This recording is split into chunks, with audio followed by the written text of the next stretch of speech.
మరి బాధ్యత గల దేవుడు నాకు తోడై ఉన్నాడు, నా భవిష్యత్తుకు డోకా లేదు అనవేమయ్యా? అనవే? అది ఇప్పుడే నైట్ నిద్రపోకుండా ఆలోచిస్తూ ఉంటావు నువ్వు. రేపేం జరిగిద్దో, రేపు ఏం జరిగిద్ది ఏంది? ఈరోజు బాగుంది, రేపు ఇంకా బాగుంటుంది.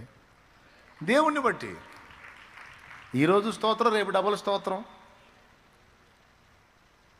ఎవరిని బట్టి? ఆయనను బట్టి. రేపటి తలపుతో నేడే కలతతో కృంగుట ఎందుకు, కలవరముందకు. రేపటి తలపుతో నేడే కలతతో కృంగుట ఎందుకు, కలవరముందకు. నమ్మదగినవాడు నీ దేవుడు, సర్వకాలము నిన్ను విడువడు.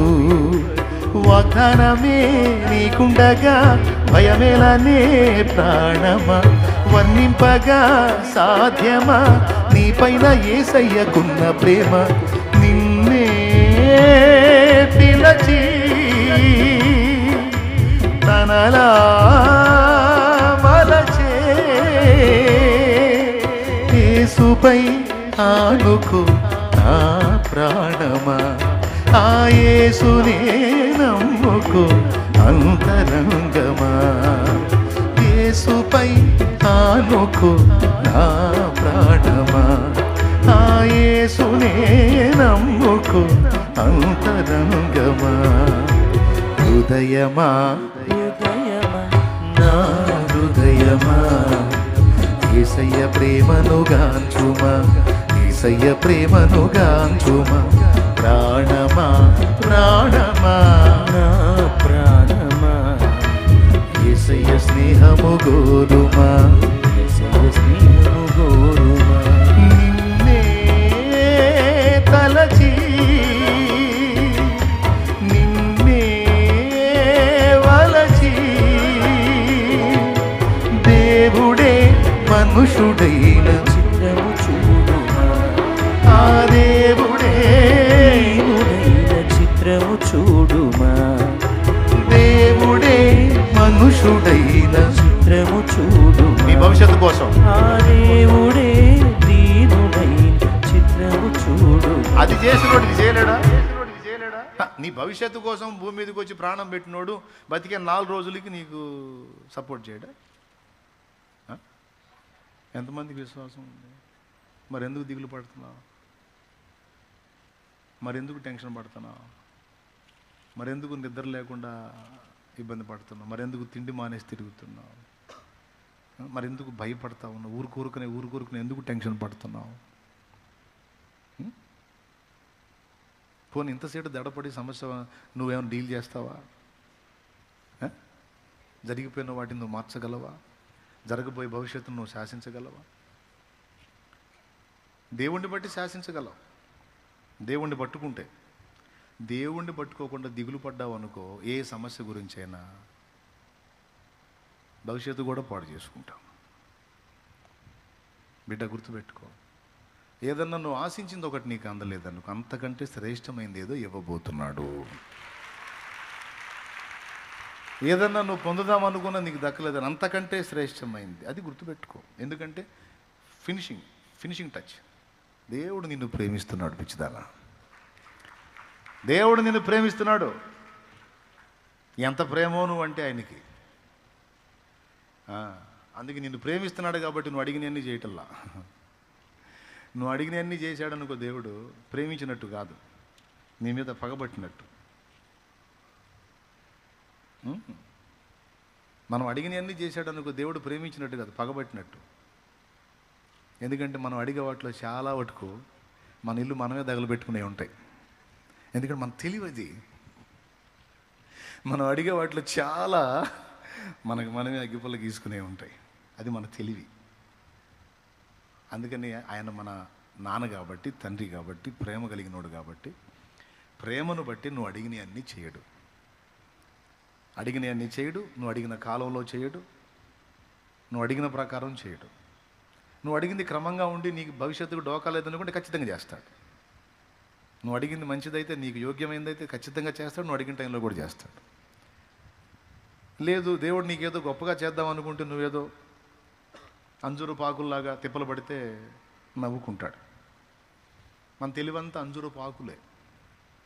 అంజూరు పాకులా అదేంది అనే ప్రశ్న వచ్చింది కదా. వచ్చింది. ఆదాము హవ్వలు వద్దన్న పండు తిన్నప్పుడు వాళ్ళకి జ్ఞానం వచ్చింది. ఆ వచ్చిన జ్ఞానం ఎంత గొప్ప జ్ఞానం అంటే, సిగ్గు కప్పుకోవటం అనేది తెలిసింది కానీ ఏం పెట్టి కప్పుకోవాలో తెలియలే. అంజూరు ఆకులు తీసుకొని వాటిని చుట్టుకున్నారు. ఆకులు ఎన్ని రోజులు ఉంటాయండి? ఆకులు ఎన్ని రోజులు ఉంటాయి అంటే, మానవుడికి జ్ఞానం వచ్చింది కానీ అది అల్పమైన జ్ఞానం. అర్థమైందా? ఏది బెస్ట్? దేవుడు వేసాడు చూడండి. ఒక్క దెబ్బకి 2 పిట్టలు అంటారు కదా. అట్లాగా ఒక పశువుని బలిచ్చి వారి పాపాలకు ప్రాయశ్చిత్తం చేశాడు. ఓకేనా? ఒక పశువుని బలిచ్చి వారి పాపాలకు ప్రాయశ్చిత్తం చేసి వాళ్ళ మీదకి రావాల్సిన మరణాన్ని పశువు మీదకి రప్పించాడు. దీనికి క్రీస్తు మన పాపాల కోసం బలయ్యేదానికి ముంగుర్తుగా సాదృశ్యంగా స్టార్టింగ్లోనే చూపించాడు.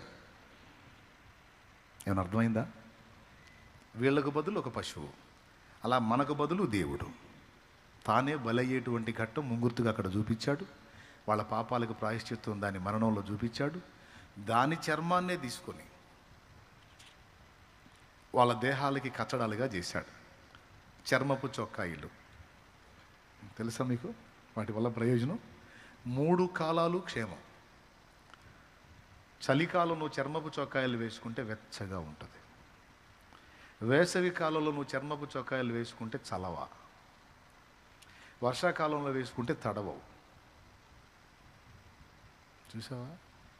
మనోళ్ళు ఏం చేశారు? దేవుడు ఏదో చేద్దాం అనుకుంటాడు, మనం ఏదో అడుగుతాం. ఆయన అంటాడు, ఏం మనిషిరా, నేను ఎక్కడో ఉంచుదాం అనుకుంటాను, నువ్వేందిరా అంత ప్లాట్ఫారం ఎవరని చెబుతావు అంటాడు.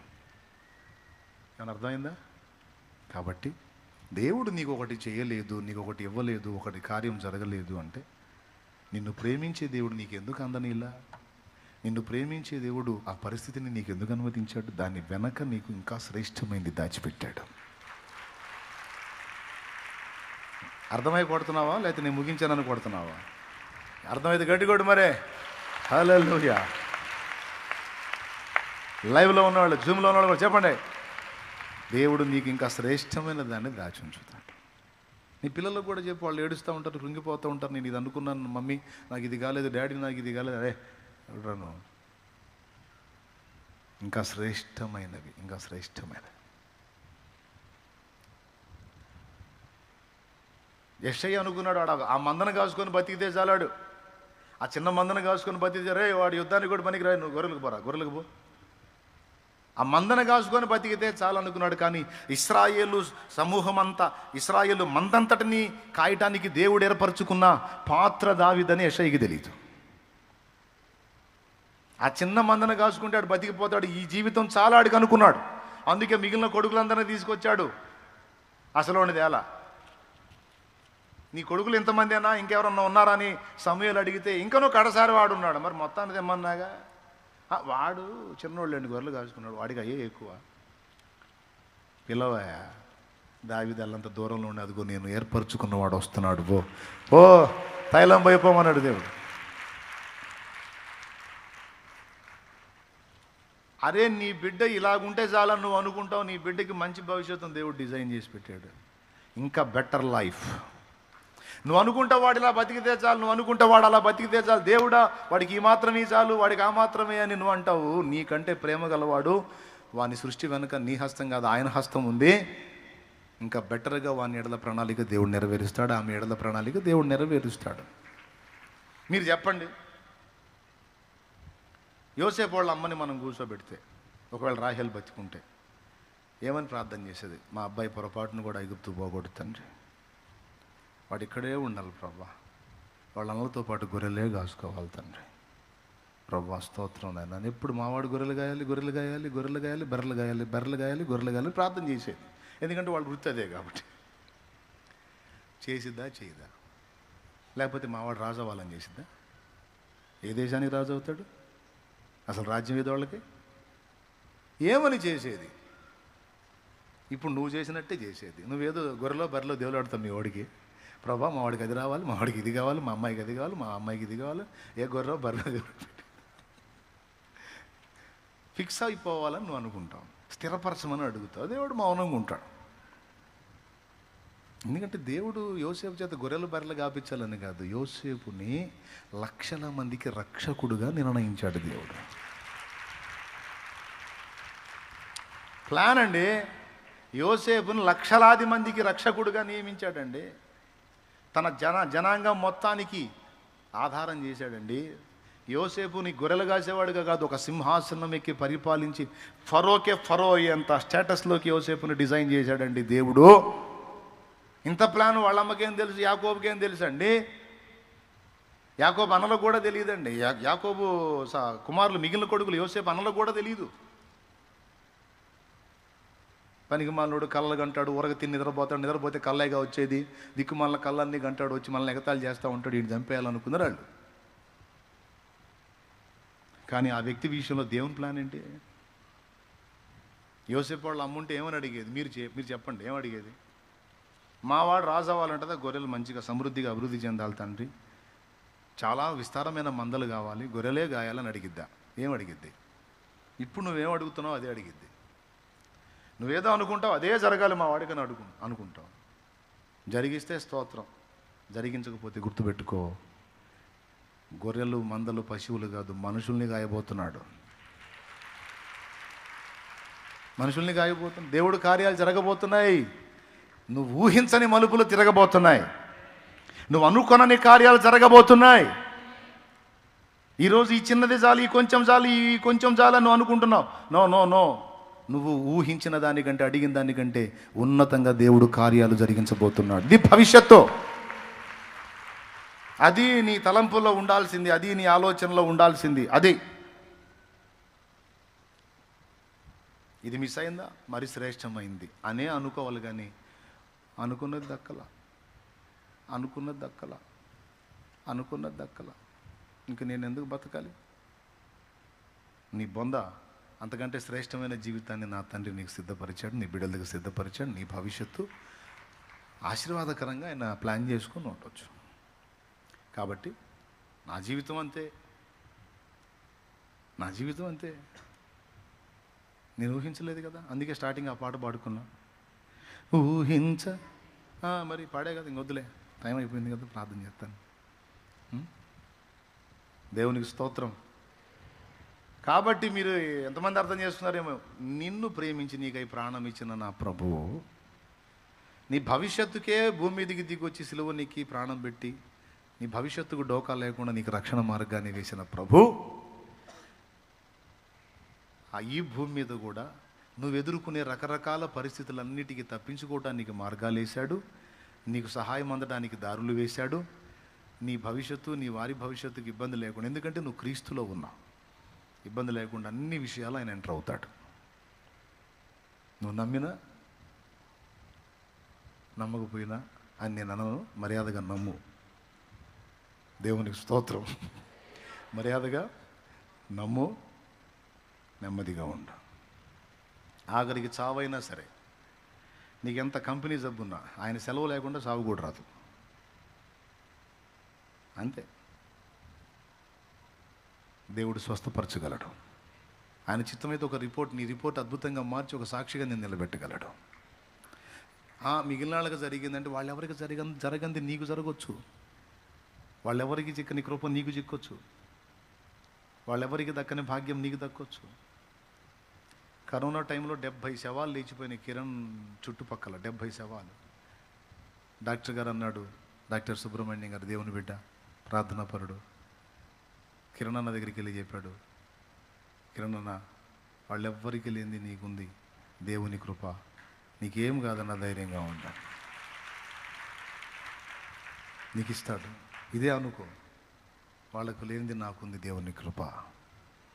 వాళ్ళ జీవితంలో జరిగిందా, వీళ్ళ జీవితంలో జరిగిందా ఏమో, నీ జీవితం నుంచి ఒక అద్భుతం మొదలుపెట్టి దేవుడు తన కార్యం జరిగించుకోవచ్చు. దానికి నువ్వే కేంద్ర బిందువు కావచ్చు. ఓకే, కాబట్టి ఎందుకు నిరాశపడాలి? సైతాను గాడికి ఎందుకు? మనం కదిలితే వాడిని పిలుస్తూ ఉంటాం దరిద్రుడిని. అది పెద్ద పాత చుట్టంలాగా. వాడు చుట్టం కాదు, వాడు చుట్ట. సాధ్యమైనంత ఎడంగా ఉంచాలి వాడిని, దరిద్రుణ్ణి, గబ్బెదవా. వాడు చుట్టం కాదు, చుట్టవాడు. చుట్టపోగా అక్కడ తగిలితేనే మనకి ఎక్కడ తిరుగుతుంటుంది తల. ఆడ దరిద్రుడు వాడు. మనం కదిలితే దేవుణ్ణి పిలుచుకోవాలి. చెప్పండి, ఇప్పుడు పాడండి. కాపాడినావు ఇంతకాలము, కాపాడెదవు ఇక ముందు కాలము. కాపాడినావు ఇంతకాలము, కాపాడెదవు ఇక ముందు కాలము. నిన్ను మరువనయ్య నా జీవితాంతము, నిన్ను మరువనయ్య నా జీవితాంతము. అమరం అతి మధురం నీ దివ్య స్నేహము, అమరం అతి మధురం నీ దివ్య స్నేహము. నిన్ను మరువనయ్య నా జీవితాంతము, నిన్ను మరువనయ్య నా జీవితాంతము. నీకే నీకే నా బ్రతుకు సొంతము, నీకే నీకే నా బ్రతుకు సొంతము. అందుకొను దేవా ఆరాధన, నా దీన స్తుతి నివేదన. అందుకొను దేవా ఆరాధన. హల్లెలూయా. కొంతమంది జీవితాలు ఎలా ఉంటాయంటే, ఈజిప్షియన్ పిరమిడ్స్ మీకు తెలుసా? ఈజిప్షియన్ పిరమిడ్స్, ఐగుప్తు పిరమిడ్లు అండి, ప్రపంచ వింతల్లో ఒకటి. రైట్. ఈజిప్షియన్ పిరమిడ్స్తో పాటు ఈజిప్ట్ వాళ్ళు చేసిన శవాలు కూడా మీకు తెలుసు కదా, మమ్మీలు. మమ్మీలు ఒక సమయంలో ఏం జరిగిందంటే, ఒక రాజు కొడుకు అటు బాల్యంలోనే చచ్చిపోతాడు. అటు బాల్యంలో చచ్చిపోతే వాళ్ళు ఏం చేస్తారంటే, ఒక పెద్ద ఏరియాని సిద్ధపరచుకుంటారు ఈ శవాన్ని పెట్టడానికి. మామూలుగా 6 అడుగులు గుంట తీసి గుంటలో పెట్టడం కాదు, మనం చేస్తాం ఆ పని. వాళ్ళు అట్ట కాదు. రాజులు చనిపోతే, ధనవంతులు చనిపోతే ఆ డెడ్ బాడీని వాళ్ళు చెడిపోకుండా దాన్ని సిద్ధపరచడానికి రోజులు తీసుకుంటారు. రకరకాల లేపనాలు పూస్తారు ఆ బాడీకి. అయి పూసి అప్పుడు 5000 సంవత్సరాల క్రితం పెట్టిన ఆ బాడీసు ఇప్పటికంతే ఉన్నాయి. ఐగుప్తు మమ్మీలు, ఈజిప్ట్ మమ్మీలు. అర్థమైందా? ఆ బాక్స్ మూత ఓపెన్ చేస్తే డెడ్ బాడీలు అంతే ఉంటాయి.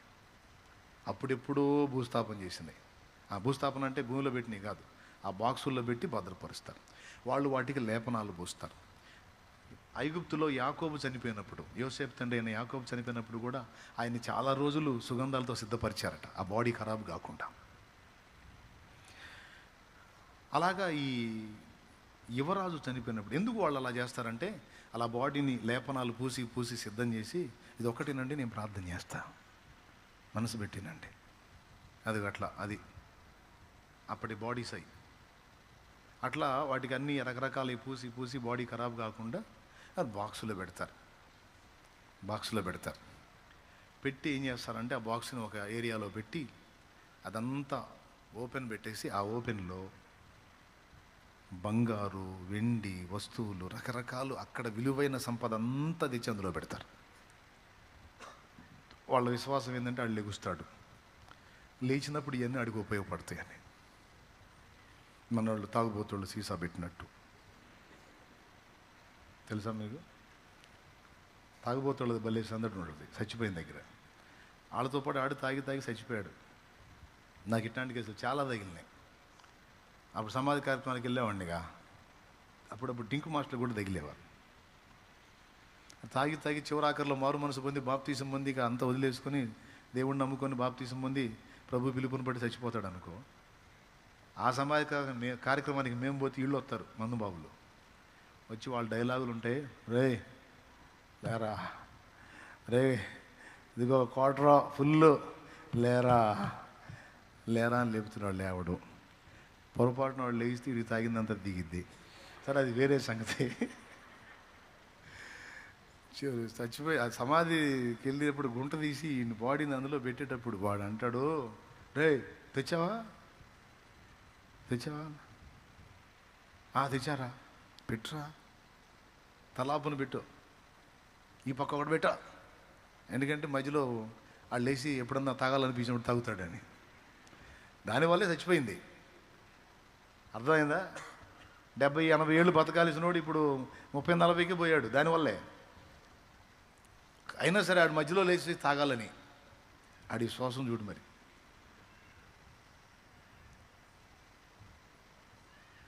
వీళ్ళు కూడా అట్లా ఆ నిధి వాళ్ళ దగ్గర ఉన్న సంపద అంతా దాచిపెడతారు ఆడి దగ్గర, ఆ డెడ్ బాడీ దగ్గర. నీకు దాన్ని ప్యాక్ చేసి పడేస్తారు. అట్లాంటి నిధి కోసం ఈ పురావస్తు తవ్వకాలు జరుపుతారు. అలాంటి శాస్త్రవేత్త కూడా తవ్వకం జరిపాడు. తవ్వకాలు జరిపాడు. ఎక్కడుంది అతన్ని పెట్టింది? ఆ గుహ తెలుసుకుంటే, ఆ ఉనికి తెలుసుకుంటే, ఆ ప్రదేశం తెలుసుకుంటే ఆ సంపద అంతా వచ్చింది. పాపం 7 సంవత్సరాలు కష్టపడ్డాడు.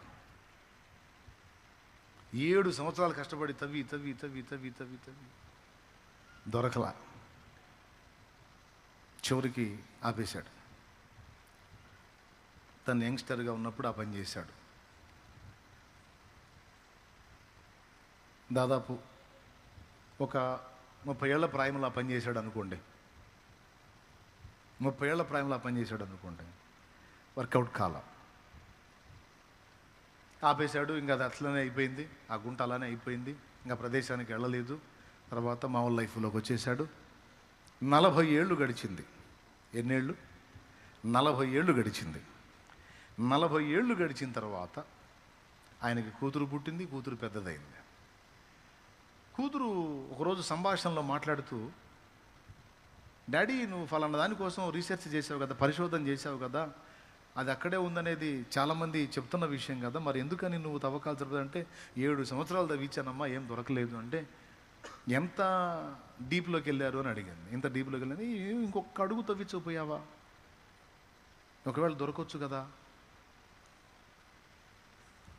అని సరదాగా మాట్లాడి వెళ్ళిపోయింది ఊరక. ఇతని మనసులో పడింది అది. చాలా డీప్లోకి వెళ్ళాను, చాలా లోతులోకి వెళ్ళాను తవ్వుకుంటా. నిజంగా ఇంకొక అడుగు వరుస పెట్టి తవ్వితే ఎంత బాగుండేది, చూద్దాం, ట్రై చేద్దాం, ఇప్పుడైనా ఏం పోయిందని కొంతమంది పని వాళ్ళని తీసుకొని అదే ప్లేస్లో మళ్ళీ అడుగు లోతు పెట్టి మళ్ళీ తవ్వకం జరిపాడు. తవ్వకం జరిపితే కరెక్ట్గా అడుగు లోతు కింద అది బయటపడింది. అతన్ని పెట్టిన ఆ మమ్మీ ఉన్న ప్లేస్ బయటపడింది. ఇంకా పూర్తిగా కిందికి తవ్వారు. టోటల్ అదంతా ఆ గుహ అంతా బయటకు వచ్చేసింది. చివరికి ఆ గుహలో ఒక పక్క ఓపెన్ చేశారు. ఓపెన్ చేసి ఇతనే ముందు తల లోపల పెట్టి చూశాడు. లోపల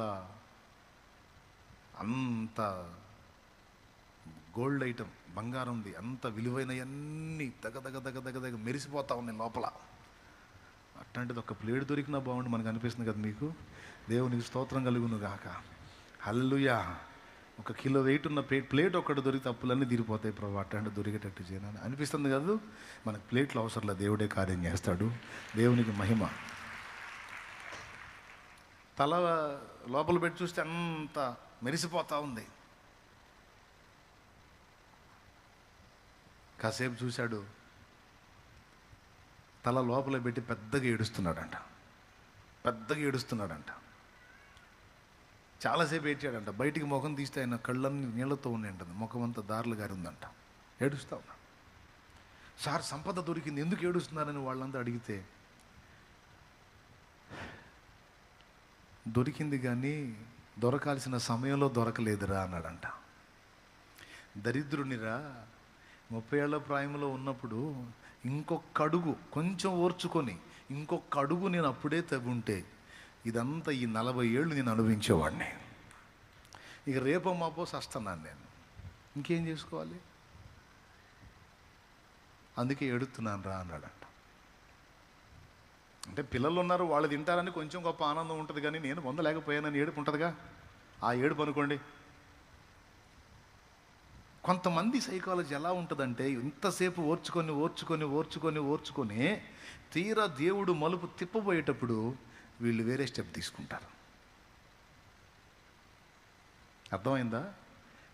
చాలా కాలం నిరీక్షించి నిరీక్షించి నిరీక్షించి నిరీక్షించి దేవుడు ఒక అద్భుతమైన మలుపు తీసుకోబోతున్న టైంలో వీళ్ళు వేరే స్టెప్ తీసుకుంటారు. ప్రాణాలు తీసుకోవటమో, లేకపోతే ఇంకొక టైపుకి దిగజారిపోవటమో, ఇంకొక దానికి ఇదైపోవటమో, ఇంకొక తప్పు మార్గానికి వెళ్ళిపోవటమో, ఏదో ఒకటి రాంగ్ స్టెప్ తీసుకుంటారు. నేను ఈ మాట మీకు ఎందుకు చెప్పానంటే, కాలాలు సమయాలు దేవుడు తన స్వాధీనంలో తీసుకొని ఉన్నాడు. చాలా కాలం గడిచిపోయిందని నువ్వు అనుకోవచ్చు. గడిచిపోయిన కాలాన్ని నువ్వు తేకపోవచ్చు, కానీ ముందున్న కాలాన్ని పొడిగించి నువ్వు ఆశించిన దానికంటే శ్రేష్టమైనటువంటి స్థితిని నీకు ఇవ్వగల సమర్థుడు దేవుడు. ఒకవేళ నేను అలా ఇవ్వను అని దేవుడు నీతో మాట్లాడితే అప్పుడు నువ్వు ఏ స్టెప్ అయినా తీసుకో. నీకు ఎప్పుడన్నా చెప్పాడా, నీ బతుకింతే, ఇది మారదు, దీన్ని మార్చడం నా చేత కాదు, నీ కర్మ ఇంత కాలాల్సిందే, నువ్వు ఇట్ట చావాల్సిందే అని నీకు ఎప్పుడన్నా ఫోన్ చేశాడా? ఫోన్ చేస్తే నువ్వు ఏదన్నా సావాలనుకున్నా బతకాలనుకున్నా ఆయన నీకు ఫోన్ చేస్తే ఆ స్టెప్ తీసుకో. ఇంత బతుకు ఇంటి వెనకాల తెచ్చినట్టు ఏమండి? అట్లాంటి పనికిమాలిన పనులు, పనికిమాలిన ఆలోచనలు చేయొద్దు, పనికిమాలిన నిర్ణయాలు చేయొద్దు. తీరా దేవుడు కార్యం చేయబోయేటప్పుడు కొంతమంది దేవుడిని వదిలేసి లోకంలో కలిశారు. తీరా కార్యం చేసి దేవుడు మలుపు తిప్పబోయే టైంలో ప్రాణం తీసుకున్నారు. తీరా దేవుడు కార్యం చేయబోయేటప్పుడు దాన్ని వదిలేసి వెళ్ళిపోయారు. సేవకులు కూడా కొంతమంది అట్లనే తేడా పడ్డారు. అందరికీ చెప్తున్న ప్రేమతో, జాగ్రత్త. దేవుడు ఏ రోజున ఏ మలుపు తిప్పుతాడో నీకు తెలియదు. భక్తులందరూ చేసింది ఏంటంటే, వాళ్ళు ఎదుర్కొంటున్న పరిస్థితుల వైపు కానీ అభ్యంతరపరుస్తున్న వ్యక్తుల వైపు కానీ చూడకుండా అన్నిటినీ బ్యాలెన్స్ చేసి అన్నిటినీ తమకు అనుకూలంగా మార్చగలిగిన దేవుని వైపు వారు దృష్టి నిలిపారు. ఎటు దృష్టి నిలిపారు? దేవుని వైపు వాళ్ళు దృష్టి నిలిపారు. అందుకే విజేతలుగా నిలబడ్డారు, మనందరికీ సాక్షులుగా పరిగణించబడ్డారు. నీకేమర్థమైంది? నిరాశ నిస్పృహలు ఆవరించినాయా? కృంగిపోయి ఉన్నావా? వదిలే. చెప్పు, నీ భవిష్యత్తు ఎవరి చేతిలో ఉంది? ముందే చూశాడా? రైట్. నీ బిడ్డల భవిష్యత్తు, నీ ఇంటి వారి భవిష్యత్తు ఉందని నీకు నమ్మకం ఉందా? దాన్ని ఏ మలుపైన తిప్పగల సమర్థుడు ఆయన అనే విశ్వాసం ఉందా నీకు? అట్లయితే మోకాళ్ళు ఆయన వైపే చూడు. ఆమె దా, మోకాళ్ళ మీదకి రా. దీంతో పాటు గుర్తుపెట్టుకో, లాస్ట్ మాట, మన శత్రువులను కూర్చున్న భవిష్యత్తు కూడా దేవుడు ముందే లిఖించాడు. అర్థమైందా? నాశన పాత్రుడు తప్ప ఎవడూ నశించలేదు అన్నాడు యేసయ్య. మనుష్య కుమారుడు తన గురించి రాయబడిన ప్రకారం పోవచ్చున్నాడు, కానీ ఆయన అప్పగించిన వానికి ఎక్కువ శ్రమ కలుగును అని ఉంది. వాని ఉద్యోగం ఎవరొకడు తీసుకొనును గాక అని యేసును అప్పగించిన యోధాను గురించి కీర్తనలో ప్రవచనం ఉంది. అంటే ఇంకా చాలా సంవత్సరాల తర్వాత యోధా పుడతాడు. యోధా పుట్టక ముందే వాడి గతి ఏమైంది అక్కడ ప్రవచనం రాస్తుంది. బిడ్డలారా, శత్రువుల భవిష్యత్తు కూడా దేవుడు ముందే సిద్ధపరిచి ఉంచాడు. మిడిసిపడి వెర్రవీగేటువంటి ప్రతి ఒక్కరి భవిష్యత్తు దేవుడు చూసి నవ్వుకుంటున్నాడు. ఏమండి? రంగు రంగుల లోకపు పొంగులెన్ను చూసి చెంగు చెంగున నీవు పరుగేత నేలనే,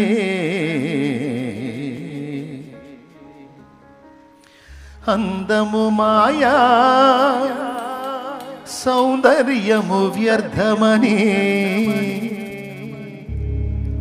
త్రాసు మీద ధూళి లాంటి, త్రాసు మీద ధూళుంటే తను తెలిసిపోద్ది, అది లైఫ్. త్రాసు మీద ధూళి లాంటి యౌవనమే క్షణికమని,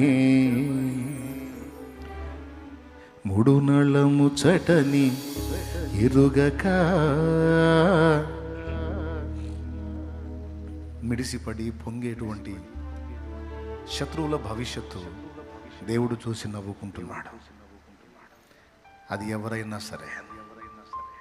నాసికారంధ్రములలో జీవవాయువును కలిగింది, వట్టి ఊపిరిని పోలి అడవి పువ్వును పోలినటువంటి మనుషులు ఆయన చోద్యంగా చూస్తుంటాడు. అని చిద్విలాసంగా నవ్వుకుంటాడు ఆయన. రంగు రంగుల లోకపు పొంగులెన్నో చూసి, రంగు రంగుల లోకపు పొంగులెన్నో చూసి, చెంగు చెంగున నీవు పరుగేత నేలనే, రంగు రంగుల లోకపు పొంగులెన్నో చూసి, చెంగు చెంగున నీవు పరుగేత నేలనే, అందము మాయా సౌందర్యము వ్యర్థమని, అందము మాయా సౌందర్యము వ్యర్థమని, త్రాసు మీద ధూళి లాంటి యౌవనమే క్షణికమని, త్రాసు మీద ధూళి లాంటి యౌవనమే క్షణికమని, ముడునళముచ్చటని ఎరుగక ముందు చూపు కొంతైన వేరే లేక, ముడునళముచ్చటని ఎరుగక ముందు చూపు కొంతైన వేరే లేక, అంతా వ్యర్థమని అర్థం కాక, అంతా వ్యర్థమని అర్థం కాక, సంతలో వెదకులాటలెందుకే నీటి మీద బుడగా, సంతలో వెదకులాటలెందుకే నీటి మీద బుడగా, ముడునళముచ్చటని ఎరుగక ముందు చూపు కొంతైన లేనే లేక. Praise the lord.